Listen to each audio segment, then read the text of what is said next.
আল্লাহু আকবার।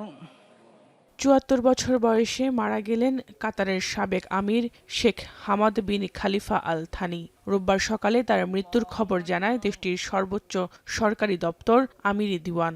অবশ্য তার মৃত্যুর কারণ জানা যায়নি এখনো।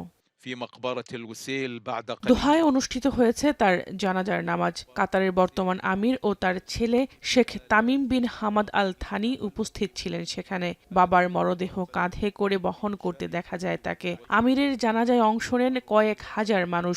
জানাজা শেষে রাষ্ট্রীয় মর্যাদায় দাফন করা হয় সাবেক এই আমিরকে। ১৯৯৫ সালে রক্তপাতহীন এক অভ্যুত্থানের মাধ্যমে ক্ষমতায় আসেন শেখ হামাদ। টানা ১৮ বছরের শাসনামলে কাতারকে মধ্যপ্রাচ্যের একটি প্রভাবশালী অর্থনৈতিক ও কূটনৈতিক শক্তিতে পরিণত করেন তিনি। তার নেতৃত্বে স্থায়ী সংবিধান পায় কাতার, নারীরা পান ভোটে অংশ নেয়ার সুযোগ।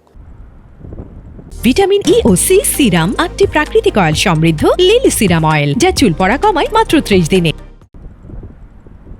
এছাড়াও জ্বালানি খাতে বিশেষ করে এলএনজি শিল্পে ব্যাপক উন্নয়ন হয় কাতারের। একই সময় সম্প্রচারে আসে প্রভাবশালী গণমাধ্যম আল জাজিরা। ২০২২ সালের ফুটবল বিশ্বকাপ আয়োজনের সত্য অর্জনের মাধ্যমে আন্তর্জাতিক অঙ্গনে কাতারের পরিচিতি বাড়ে বহুগুণ।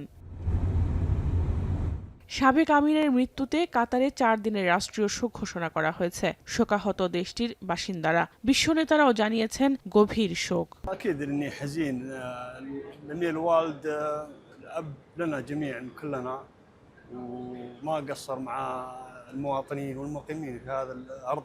২০২৩ সালে ছেলে Sheikh Tamim bin Hamad Al থানির কাছে রাষ্ট্র ক্ষমতা তুলে দেন শেখ হামাদ বিন খালিফা আল থানি। জাহানারা ভুঁইয়া, এখন বিশ্ব।